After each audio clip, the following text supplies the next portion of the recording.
Fait que, est-ce que c'est possible d'aimer inconditionnellement? Je trouve que ça nous place dans une position de comme de Dieu, là. Mais tu vois, voilà. Puis moi, c'est pour ça que j'allais dire Ouais. non.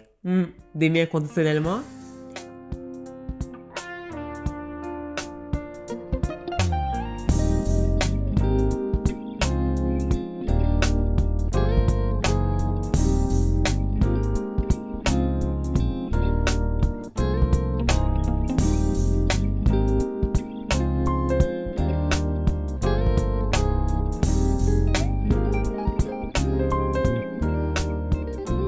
Yo!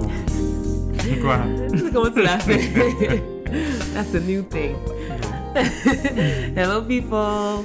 What's good, guys? Alors, bienvenue à un autre épisode du podcast Le Mon Désir.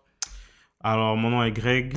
Moi, c'est Sass. Ça, c'est ma femme. Je suis son mari. Ensemble, nous sommes Le Mon Désir. What's with the hands today? Je sais pas. So, Le Mon Désir, je vais continuer comme ça tout l'épisode. C'est chill. Le Mon Désir, qu'est-ce que c'est? Si vous nous rejoignez pour la première fois, c'est un podcast où on discute de sujets qui nous touchent de près ou de loin dans le but de nous porter à réfléchir afin de comprendre, d'apprendre et de Grandir. So, another episode, guys. Je pense qu'on est à l'épisode 44. So, quand même, Ouais, ça c'est va. une long run. Yep. Alors, si vous nous rejoignez pour la première fois, vous avez 43 autres épisodes à catch up. beaucoup. So, aujourd'hui, on a un épisode spécial parce que c'est un épisode Q&A. Donc, ça fait longtemps en fait qu'on veut faire ça. Ouais. Mais là, on a décidé de vraiment le préparer. Donc, ça va être un épisode où est-ce qu'on a reçu des questions de votre part et on va prendre le temps d'y répondre. Yes. Donc, Merci beaucoup pour tous ceux qui ont participé, qui ont envoyé leurs questions. So, we're gonna try our best. Comme on dit toujours, on n'est pas des experts, mais on va vous dire qu'est-ce qu'on pense par rapport à nos valeurs. Donc, exactement. yeah. Et pour ceux qui n'ont pas participé, mais qui ont regardé le story, next time, participe. OK. So, before we go further, don't forget to subscribe. Abonnez-vous à la page YouTube, s'il vous plaît. Yeah. On a besoin de Vous vos commencez abonnements. là, on commence à vous voir. So... Abonnez-vous, s'il vous plaît. Ouais, Et partagez, puis, commentez. Donnez-nous C'est aussi ça. vos opinions. On aime ça vous lire. On aime ça vous entendre, mais on aime ça vous lire. So... Exactement. Yeah. Alors, pour le critique d'aujourd'hui, Critique, critique, critique, critique, critique, critique, critique, critique. c'est moi qui vais le faire. Et aujourd'hui, on va critiquer un livre qui s'appelle Cry Like a Man. Je pense que vous pouvez voir. De Jason Wilson. Alors, shout out MacD. C'est MacD mon ami Mackenzie, qui m'a conseillé le livre. Et c'est un livre, en fait, qui va vraiment bon. C'est un livre qui va vraiment bien avec l'épisode qu'on avait fait sur la masculinité toxique. Alors, je ne me rappelle plus c'est quoi le numéro de l'épisode, mais si vous n'avez pas checké, allez checker ça. Et le titre donne un peu déjà de quoi on va parler là, mais ça parle vraiment de la représentation d'un homme dans notre vie, la représentation qu'on se fait d'un homme. Et juste pour vous donner un peu une idée du ton, au début du livre, ça dit, comme la dédicace, c'est « To every man who is tired of not being able to say he is tired ». Alors, à tous les hommes qui sont fatigués de ne pas pouvoir dire qu'ils sont fatigués. Donc, long story short, la masculinité toxique, c'est pas de dire que les hommes sont toxiques, mais c'est vraiment de l'idée qu'on se fait de qu'est-ce qu'un vrai homme, ça doit avoir l'air. So, un vrai homme, pas supposé montrer ses émotions, il n'est pas supposé avoir d'émotions. Ouais, c'est l'idée que la société projette d'un homme. C'est ça. L'idée erronée, Exactement. falsifiée, qui vient de nulle part, en fait, qui vient des films. Puis nous, on base nos vies sur ça. Puis là, on grandit avec des traumatismes. Puis là, on passe ce traumatisme-là à nos enfants. Yep. Puis à des personnes, tu sais, c'est quoi À être un vos homme. enfants, puis à vos femmes aussi. Ouais. Donc, c'est ça. Mais c'est l'épisode 31 où est-ce qu'on avait parlé de la masculinité toxique. Oh, bravo. Épisode 31. Alors, Jason Wilson, si vous ne le connaissez pas, c'est un homme qui a une organisation où est-ce que il apprend aux jeunes et aux jeunes hommes à travers les arts martiaux comment, entre autres, comment gérer leurs émotions et comment se sortir justement de... comment se sortir de cette boîte dans laquelle la société nous met. Alors aussi, vous avez sûrement vu une vidéo sur YouTube, c'était viral là, puis la vidéo c'était dans un local d'art martial, puis là il y avait un homme avec un petit garçon, puis là le petit garçon devait briser des planches, je pense, puis là il a commencé à pleurer, puis là l'homme s'est arrêté, puis il a dit c'est correct de pleurer, explique-moi pourquoi tu pleures.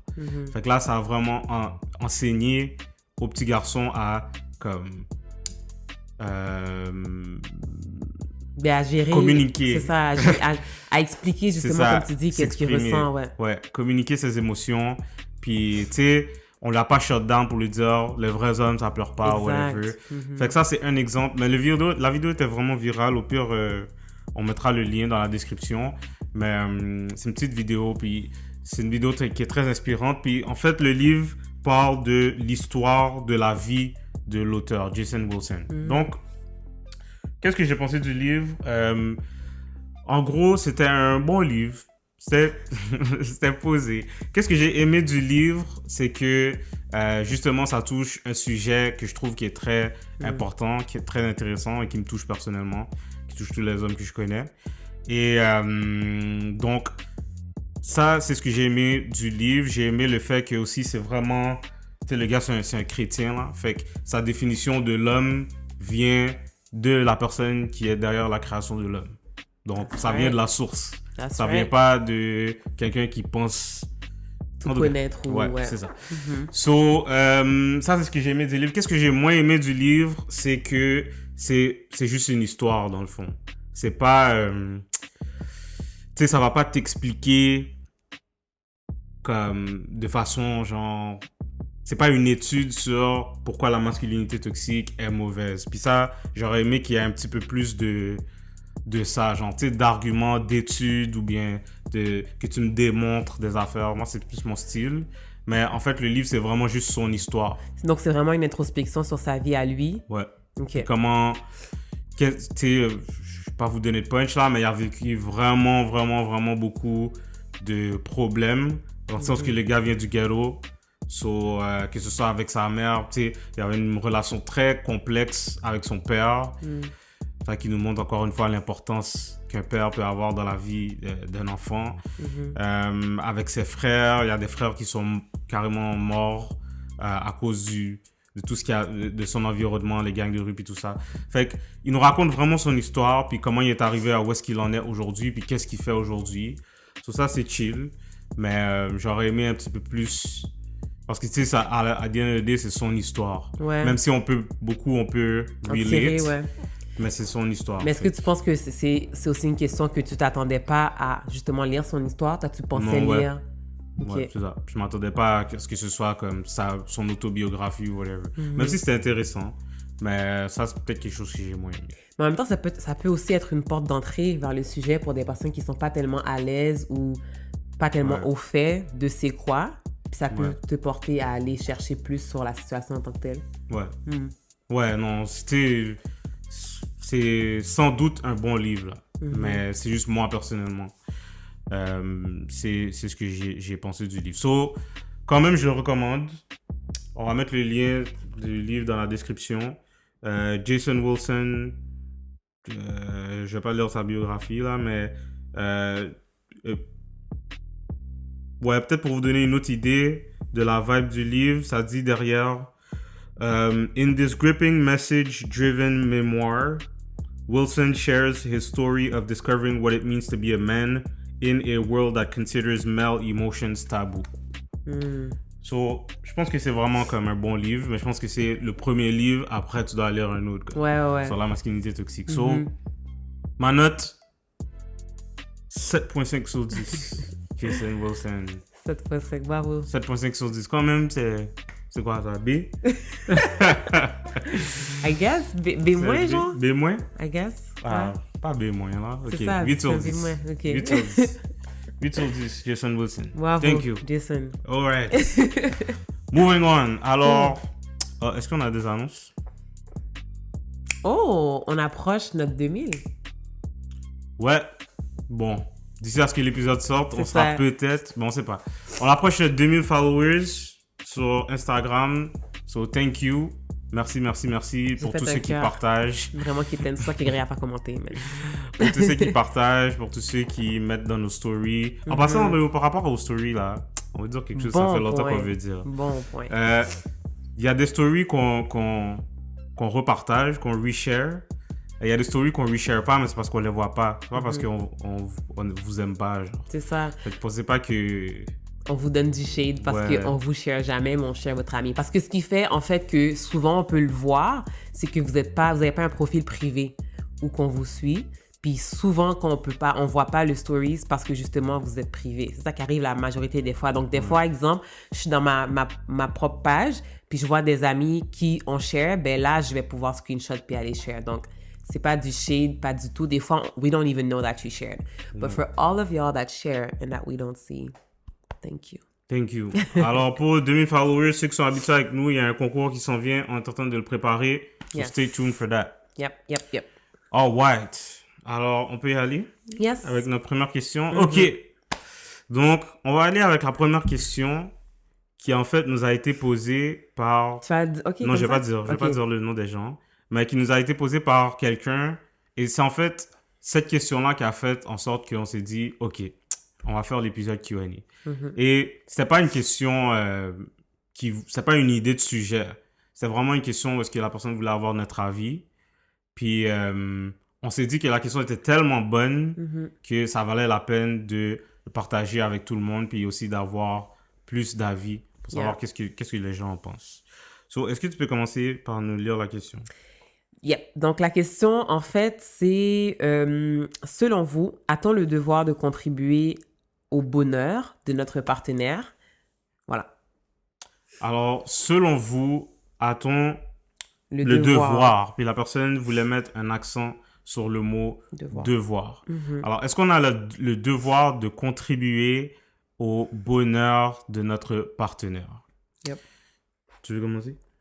Ben, tu sais, on en a discuté parce qu'on a déjà répondu à la personne comme on a dit. Fait que, tu sais, ce qu'on se disait en même temps, c'est, OK, si tu ne contribues pas au bonheur de la personne, mais ça veut dire que tu contribues à autre chose. Right? So, en même temps, il y a des nuances importantes qu'on pense qui valent la peine d'être relevées, dans le sens que, tu sais, la question, c'est vraiment, est-ce qu'on a le devoir de contribuer au bonheur? Et non, est-ce qu'on a la responsabilité ou le fardeau du bonheur de la personne? Puis ça, pour nous, c'était important parce que on a compris, on sait que le bonheur de mon partenaire, c'est pas une charge qui est sur moi. Donc, je peux pas, tu sais, mettons, si mon partenaire est malheureux, je peux pas prendre ça sur mes épaules.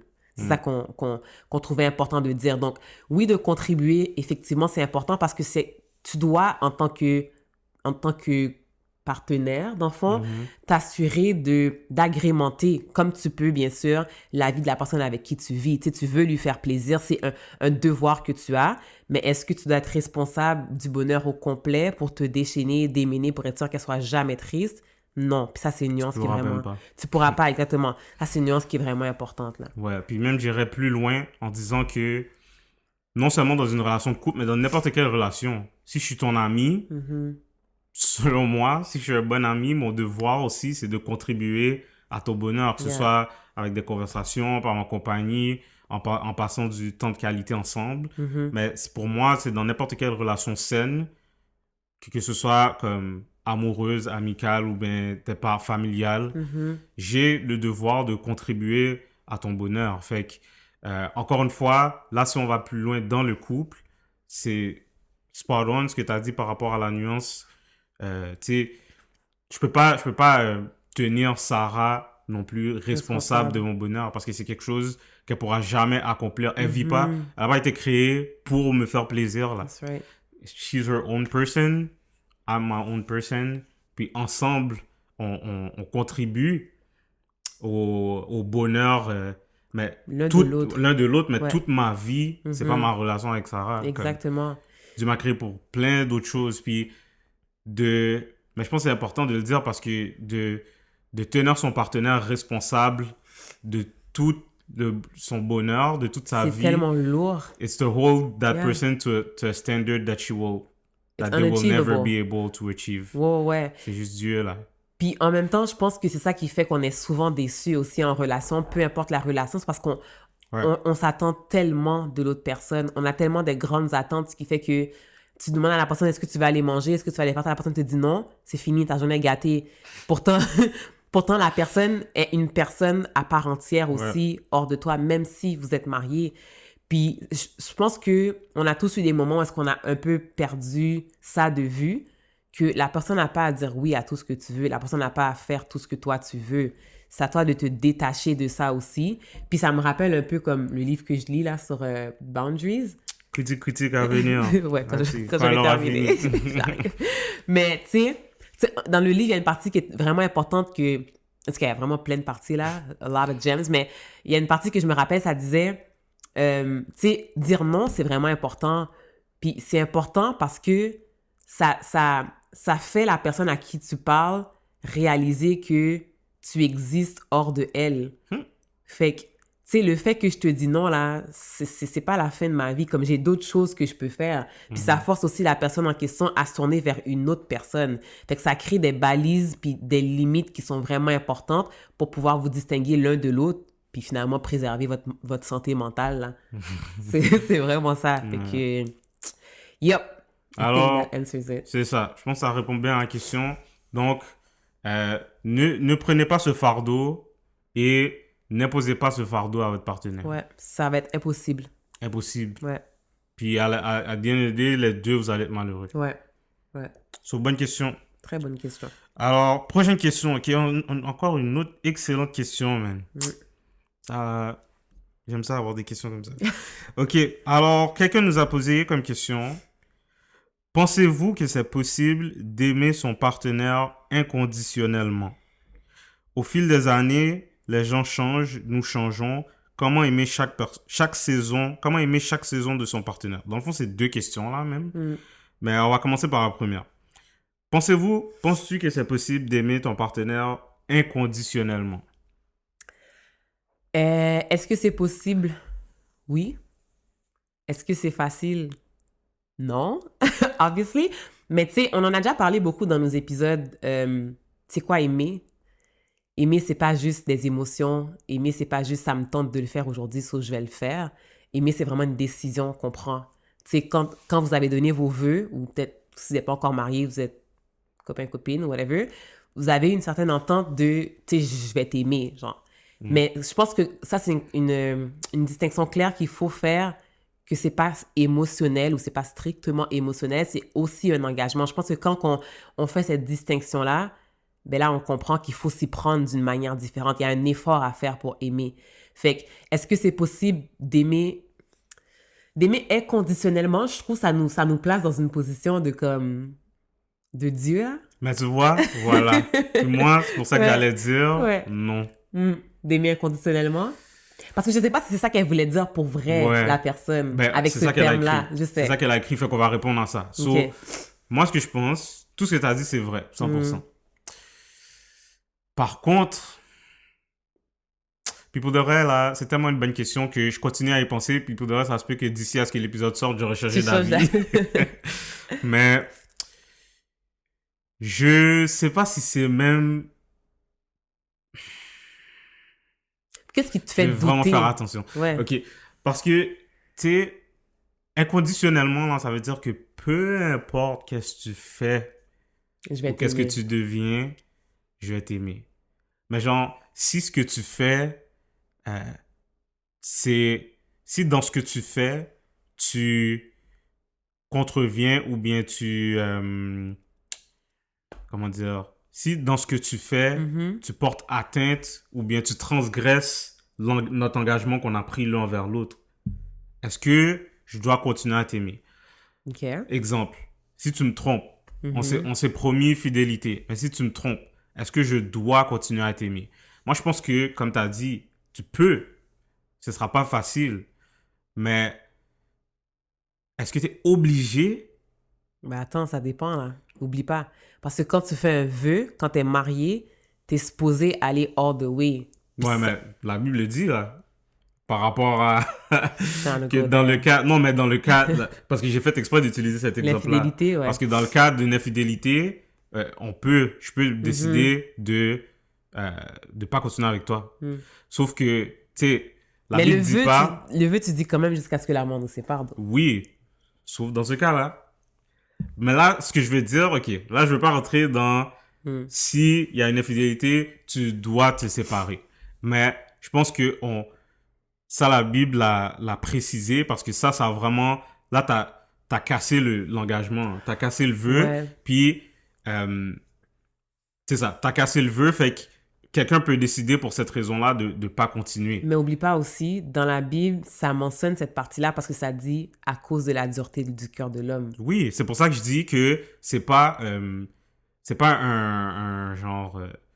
un commandement ou bien une loi que s'il y a une infidélité, ben tu dois... Mais il y en a pour qui c'est un deal breaker. Puis, For sure. c'est ça. Fait que, bon.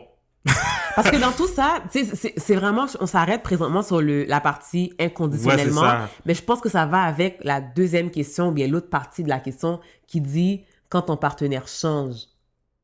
Ok, peut-être, ouais. peut-être. Mais moi, c'est ça que je veux préciser. So, inconditionnellement, je sais pas.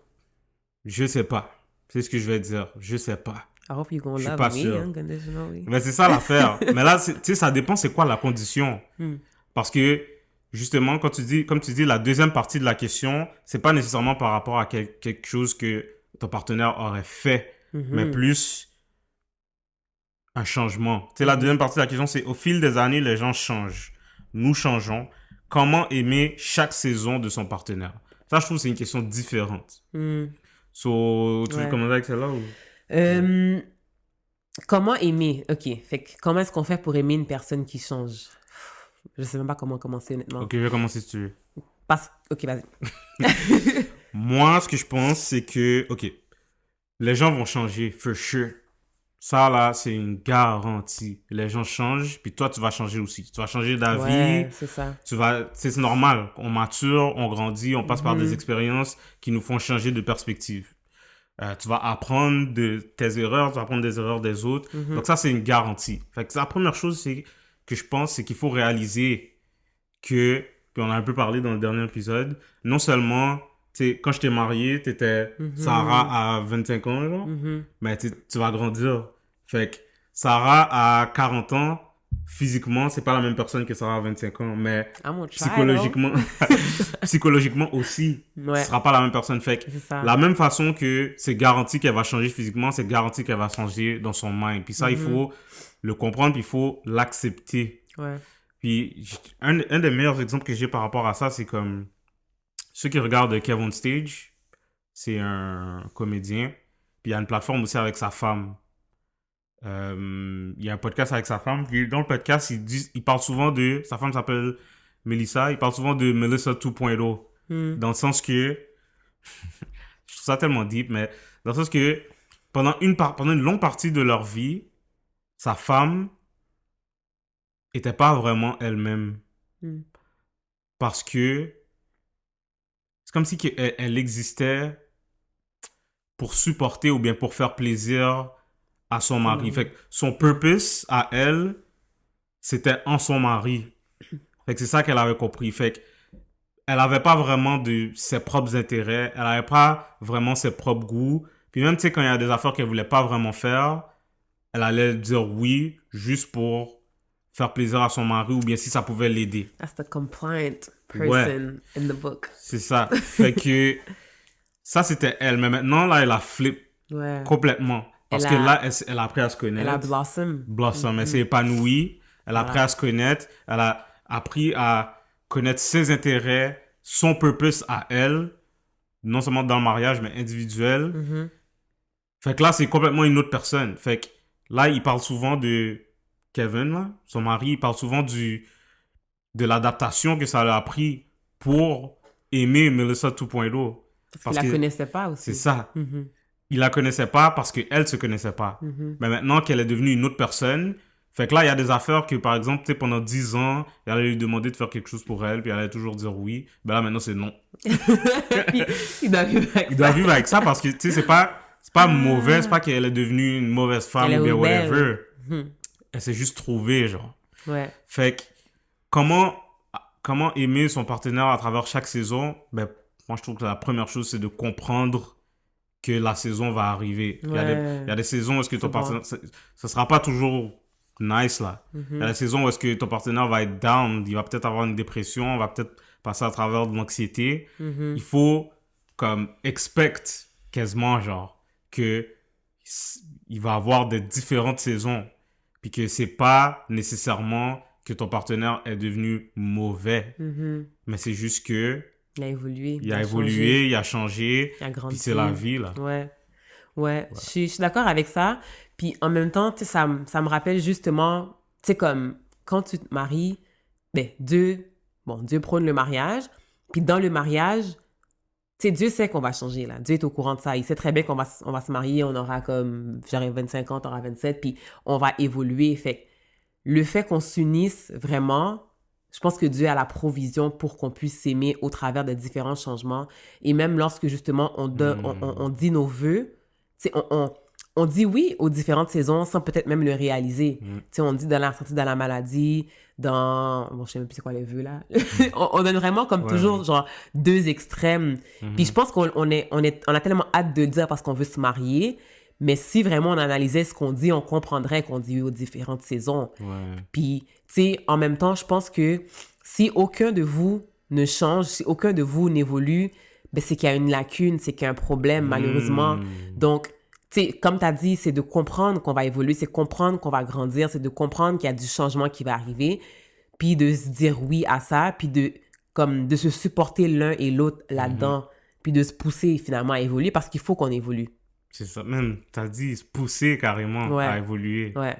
Ça, c'est bon. Puis se pousser, puis se supporter dans l'évolution aussi. Parce que, en fait, j'allais dire c'est inévitable, mais non. Tu peux l'éviter, mais c'est pas ce que tu veux faire parce que tu veux grandir. Tu veux évoluer. Ouais. 100%. Yep. OK. La prochaine question va comme suit. Que pensez-vous du sexe avant mariage avec ton amoureux, même si on est deux croyants? Pourquoi tu soupires comme ça? C'est ça, c'est une bombe, là. Ça, c'est une grosse question. Que pensez-vous, puis on en a posé plusieurs fois, genre. Que pensez-vous du sexe avant le mariage avec ton partenaire, même si on est deux croyants? Ok. Je peux aller? Ok. So, first of all, je pense que c'est important de comprendre c'est quoi le sexe avant. Le sexe a été créé par Dieu pour... le sexe a été créé par Dieu comme une connexion non seulement physique,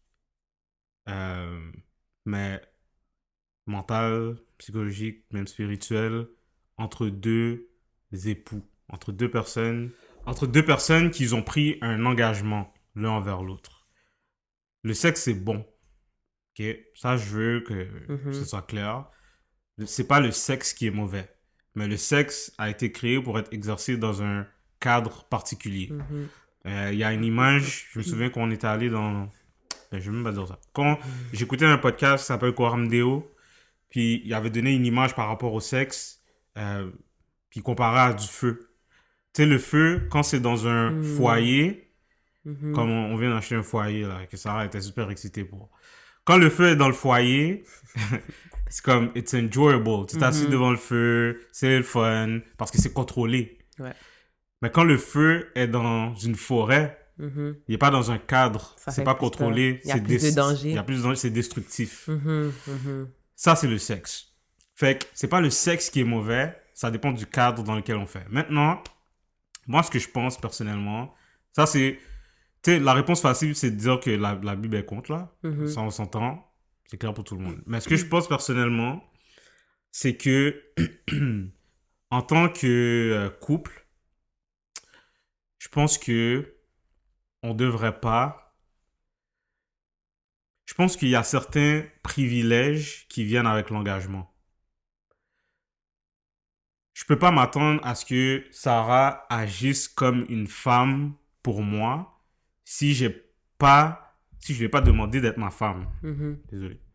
Je peux pas m'attendre à ce que Sarah agisse comme une épouse pour moi si je lui ai pas demandé d'être mon épouse, si je me suis pas engagé à être son époux.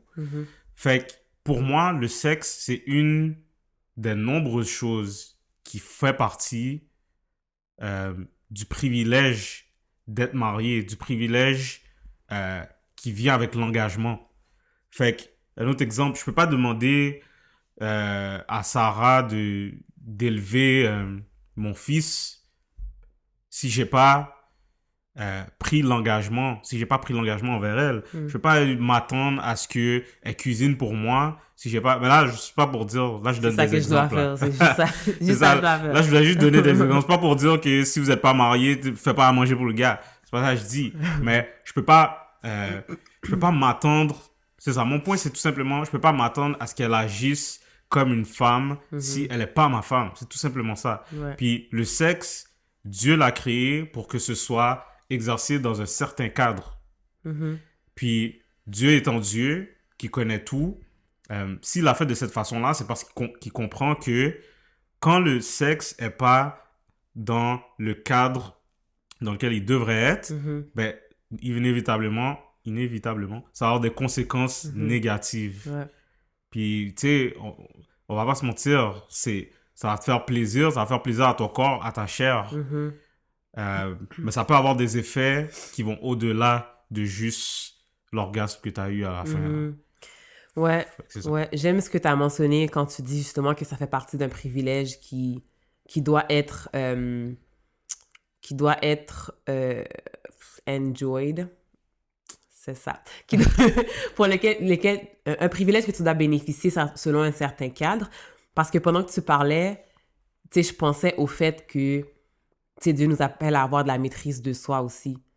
Puis je pense que le fait qu'on n'est pas appelé à faire l'amour hors du mariage, c'est aussi une question de maîtrise de soi pour ne pas juste succomber à un autre plaisir charnel que notre chair nous demande. Parce qu'en même temps, comme tu as dit, le sexe, c'est bon. Le sexe, c'est quelque chose que Dieu a créé. Fait que je pense qu'il faut commencer par comprendre ça. Parce qu'avec la société dans laquelle on vit, souvent, on va penser que c'est juste quelque chose de comment dire? Quelque chose de sale, quelque chose, c'est qu'il faut pas, in what you're not supposed to be partaking in, mais c'est pas ça, ça vient de Dieu. Non seulement à cause de la société, des fois à cause de l'Église aussi. Oui, qui oui. voit le sexe comme quelque chose de sale. Est-ce que ça, c'est pas à cause de la société aussi, qui est rentrée dans l'Église? Peut-être. Ouais. Fait que, tu sais, c'est de comprendre que oui, c'est bon, mais c'est selon un certain cadre. Dieu est un Dieu d'ordre, puis il sait pourquoi il a fait les choses comme ça. Tu sais, nous, on comprend pas sa logique, on comprend pas non plus son raisonnement. Tu sais, ça lui appartient aussi. Fait que moi, je pense que aussi juste la question de la maîtrise de soi, c'est une bonne raison. Ben, c'est une bonne raison. Ça serait une partie de la réponse aussi. Pourquoi est-ce que Dieu veut que tu le fasses pas maintenant? C'est parce que aussi, quand t'es marié, je pense que généralement, t'as atteint un certain stade de maturité qui fait que maintenant, tu peux entrer dans cette activité-là qui est le sexe. Tandis que si tu commences ça trop tôt, je pense que ça peut avoir des impacts négatifs aussi. Fait que... Ouais, il y a multiples facettes à ce sujet-là. Tout ce que je veux dire, c'est que si... puis, tu sais, la personne a précisé, même si on est deux croyants, que tu sois deux croyants ou pas croyants, c'est la même chose. Puis, tu sais...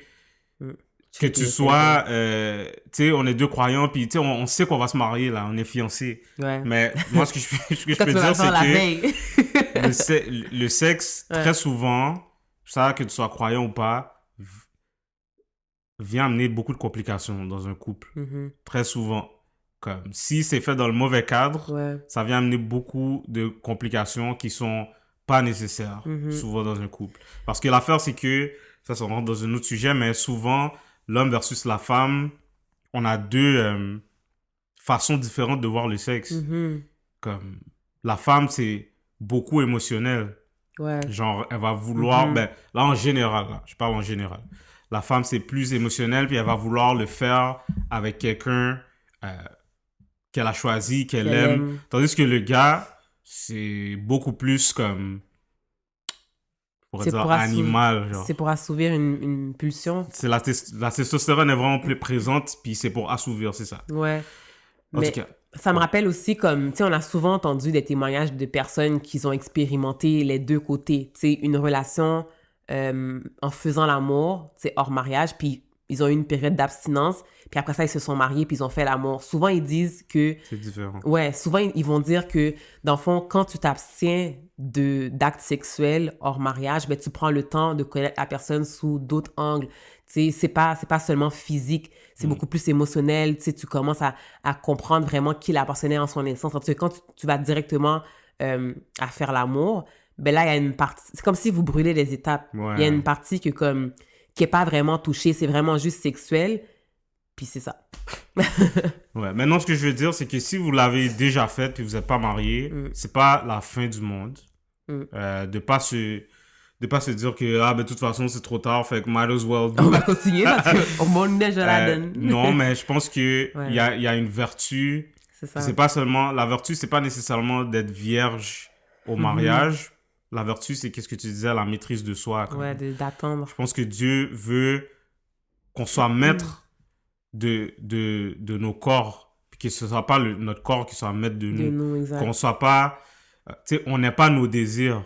On se réduit pas à qu'est-ce que j'ai envie de faire maintenant. Parce que la réalité, c'est que tu as envie de faire ça maintenant, mais ça veut pas dire que c'est une bonne chose. Tu as envie de faire ça maintenant, tu auras envie de faire autre chose demain. Fait que je pense que Dieu nous appelle à être, à comprendre que, tu sais, oui, le sexe c'est bon, mais trust me, si tu le fais dans le cadre dans lequel moi je l'ai créé, ça va être 10 times better than you can imagine. So, voilà notre réponse. Good. All right. So, est-ce qu'on en fait une dernière ou... Ouais, on a le temps. Alors, prochaine question. Comment surmontez-vous les chicanes de couple? Je te sens me regarder. Oui, je regarde ça. Comment on surmonte les chicanes de couple? Comment est-ce qu'on surmonte les chicanes de couple? Ben, je pense que... J'aime ça faire ça, interpréter la question. Mais, tu sais, en même temps, j'entends comment est-ce qu'on passe au travers, là. Comment est-ce qu'on passe au travers des chicanes de couple. Okay, attends. Let me get my thoughts together. How do we cope? Ça dépend. Parce que je pense que Greg et moi, on n'est pas pareil. How do I cope? How should you cope or how do we do it? C'est tellement compliqué l'affaire. La question, c'est comment est-ce qu'en tant que couple, on surmonte les chicanes? Comment on fait? Ouais. Ben, je veux dire, on n'a pas le choix de l'affronter, là. On n'a vraiment pas le choix. Parce que, tu sais, moi, on a déjà parlé, moi, j'avais vraiment tendance à juste éviter la situation, puis tourner autour du pot, puis faire autre chose. Mais, comme, il y a une expression qui dit « There's an elephant in the room ». There literally is an elephant in the room. So, tu peux faire qu'est-ce que tu veux, tu peux parler d'autre chose, mais il y a quand même un sujet qui vous a chicoté puis que vous devez discuter. Fait que comment est-ce que tu le surmontes? C'est vraiment juste de rentrer dans la situation head-on. Puis ça, c'est quelque chose que tu m'as appris aussi, là, parce que moi, j'avais vraiment beaucoup de misère avec ça. Tu sais, je pense que je faisais beaucoup de refoulement d'émotions. Puis toi, c'était vraiment juste, tu sais, comme j'avais quelque chose qui me chicotait, puis tu le savais, mais je te disais pas c'était quoi. Fait que tu m'as beaucoup aidé à juste, OK, mais c'est quoi le problème? Genre, qu'est-ce qui se passe présentement? Puis là, je m'ouvre le mieux que je peux, puis on en discute. Fait que c'est vraiment ça. Je pense que c'est vraiment de s'ouvrir, puis d'attaquer la situation parce qu'elle est déjà là, puis tu veux vraiment juste apaiser l'atmosphère. Tu veux que ce soit réglé, puis vous voulez vraiment être chill l'un avec l'autre. Fait que de se dire que vous vivez ensemble sous le même toit, que vous devez en parler, puis si tu veux vraiment aller mieux, vous allez devoir trouver une solution. Ouais. Comment est-ce qu'on surmonte les chicanes de couple? Ben, on en parle. Puis c'est toujours un moment désagréable, mais on n'a pas le choix. C'est tellement ouais, mais c'est pas le fun, là. Mais t'as pas le choix d'en parler. Puis ça, c'est une chose que je stresse encore. T'as pas le choix. Parce que, tu sais, souvent, je pense que les gars sont beaucoup comme ça. On se dit... Puis même quand il y a quelque chose qui nous dérange, on se dit, en tout cas, vague. Puis, tu sais, on va dire, t'as fait quelque chose qui me dérange. Là, je vais être comme dérangé pendant un bout. Après ça me tente pas d'en parler. Fait que j'ai juste vague. Puis là, je sais que dans 1 heure, 2 heures, ben, je vais être correct. Je vais te passer par-dessus, puis on peut continuer. Ça, c'est un piège. Parce que quand tu fais ça, over and over and over and over again, à un moment donné, tu vas exploser. Ouais. Puis là, la personne va rien comprendre de quoi tu parles. Parce que Ouais. toi, tu vas exploser, puis là, tu veux tout sortir en même temps. Ah, tu m'avais fait chier la semaine passée. Ah, t'avais fait ça aussi le mois passé. Puis là, toi, t'es pas capable d'articuler ça parce que t'es fâché. Donc là, c'est un mélange de tout. Fait que, pour éviter ça, t'as pas le choix de dire, quand il y a quelque chose qui te dérange, un conseil, c'est de le address tout de suite. Ouais. Comme, OK, tu sais, c'est pas obligé d'être une chicane, là. C'est pas obligé d'être une chicane. Puis tu sais, si toi, t'es l'autre personne, ben, écoute, genre. Non, parce que souvent, on est comme, on est sur la défensive, comme, ah, tu me dis que j'ai fait ça. Non, comme, écoute, c'est ça, écoute la perspective de l'autre personne. Ouais. Assieds-toi, puis réfléchis. Parce que, tu sais, la personne ne se sent pas comme ça out of nowhere, là. Ouais, Elle invente pas des affaires. Tu sais, peut-être qu'il y a une incompréhension. Ben là, c'est dans cette conversation-là qu'il faut le clarifier. Ouais. Mais il faut en parler, c'est inévitable. Ouais. Fait comment est-ce que nous, on surmonte les chicanes? Ben, c'est ça. À un moment donné, quand on a fini de bouder de chacun de notre côté, il y a quelqu'un qui va faire le premier pas, généralement moi. Puis là, puis on va en parler. Puis, ok, on se donne un câlin, puis ok, on continue. C'est ça. Ça me fait penser en plus à une émission que je regardais dernièrement, puis en tout cas, c'est des couples qui discutaient justement de leur relation, puis il y a... C'est quoi l'émission? C'est Black Love.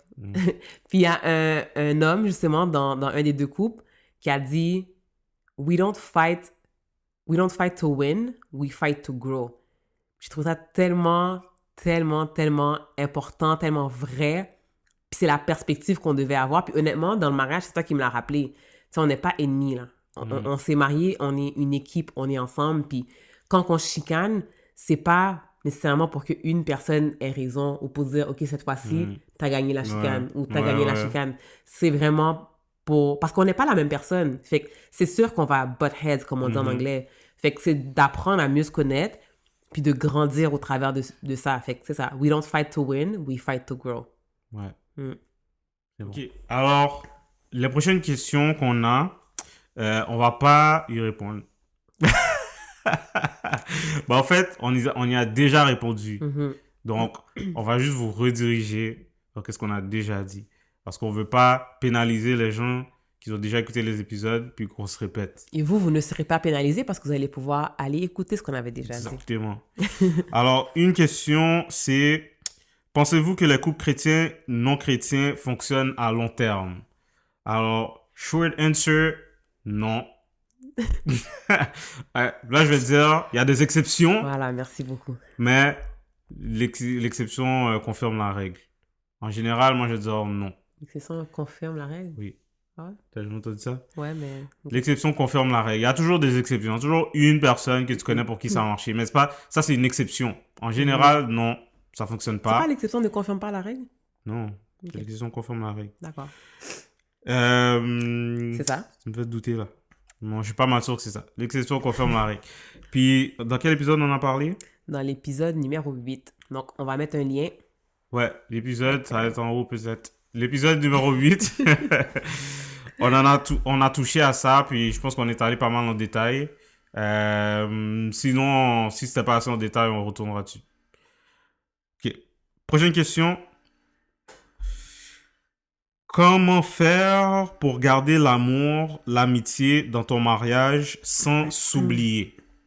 Alors ça, on en a parlé quand même assez récemment. Ouais. C'est dans l'épisode numéro 41. L'épisode numéro 41, lorsqu'on parle de 2 ans de mariage, on parle de qu'est-ce qu'on fait pour ne pas s'oublier à l'intérieur d'une union. Donc, vous pouvez aller écouter ça pour avoir tous les détails. Prochaine question. Avez-vous eu des personnes proches qui se sont opposées à votre union? Si oui, qu'avez-vous fait? Alors, short answer is non. Ça nous est pas arrivé. Ouais. Mais, en tout cas, pas à ce qu'on sache. Mais, on en a parlé dans l'épisode... 28. Épisode numéro 28, ouais. Parce qu'on parle de Love is Blind, qui est la télé-réalité sur Netflix. On en a parlé un peu. Ouais, et voilà. Prochaine question. Est-ce qu'un homme aime réellement une fois dans sa vie? Je pense que la personne voulait dire, est-ce que Est-ce qu'on croit au concept de l'âme sœur? Ouais, est-ce que ça peut est-ce que ça peut marcher avec une seule personne dans toute ta vie? Short answer, non. Puis, on en a parlé dans l'épisode numéro 8. Aussi. Numéro 8. On en a parlé plus en détail. Mais short answer, non. On croit pas au concept de l'âme sœur en voulant dire que ça peut seulement marcher avec une personne. Puis si tu te maries pas absolument avec cette personne-là, ben, ta vie sera gâchée. Moi, je pense qu'il y a un idéal que Dieu a prévu. Là, tu sais, je suis en train de répondre. En tout cas, je pense qu'il y a un idéal que Dieu a prévu pour nous. Mais je pense que si Dieu fait aussi avec nos choix. Il nous donne le choix. C'est sûr qu'il y a un verset qui dit « J'ai mis devant toi la mort et la vie, choisis la vie. » Parce que ça, c'est l'idéal que j'ai pour toi. Mais si tu fais un autre choix, ok, c'est pas ce que j'avais pour toi. Par contre, il y a toujours une façon qu'on peut manage puis que ça peut réussir. Pas si tu choisis la mort, là. C'est pas vraiment ça qu'il voulait dire. Là, ouais. Donc, c'est ça. Mais on en a parlé plus en détail dans l'épisode numéro 8. Alors, vous irez regarder cet épisode. Voilà. Qu'est-ce qu'il y a? Ok, so that's it for today, guys. Il va y avoir d'autres épisodes Q&A. On va faire un de temps à autre. Mais si vous avez des questions, keep them coming. Nous, on va les noter. Exactement. Puis on va les prendre quand on va faire ces épisodes-là. So, encore une fois, n'oubliez pas de subscribe. Qu'est-ce qu'il y a? Tu te poses là, encore une fois. Ouais, parce que je suis en train de réfléchir à s'il y avait d'autres choses que je voulais dire, mais non. Okay. N'oubliez pas de subscribe, n'oubliez pas de partager l'épisode. Yes. Merci beaucoup pour tous vos commentaires, merci pour votre support, ça nous motive énormément. Yes. Aussi, n'hésitez pas à nous dire que vous n'êtes pas d'accord. Il y a quelques personnes qui nous disent, puis tu sais, ça nous permet de clarifier. Ouais. Laissez-nous la chance de clarifier qu'est-ce qu'on veut dire avant de vague sur nous aussi. Parce que des fois, tu sais, on n'est pas super clair. En tout cas, laissez-nous la chance de nous clarifier. Ok, bravo. So guys, merci beaucoup d'avoir écouté. Encore une fois, partagez, likez, commentez, on aime ça, lire ce que vous en pensez. Ce que vous pensez des épisodes. C'est quoi ton problème? Likez, c'est vraiment likez, ça. Qu'est-ce qu'on dit? Aimer. Likez. On aime ça lire ce que vous en pensez. Puis restez avec nous. Comme on vous a dit, il y a un giveaway qui s'en vient pour nos 2000 followers. Donc, on vous remercie du plus profond du cœur. See you next week. Bye. Bye.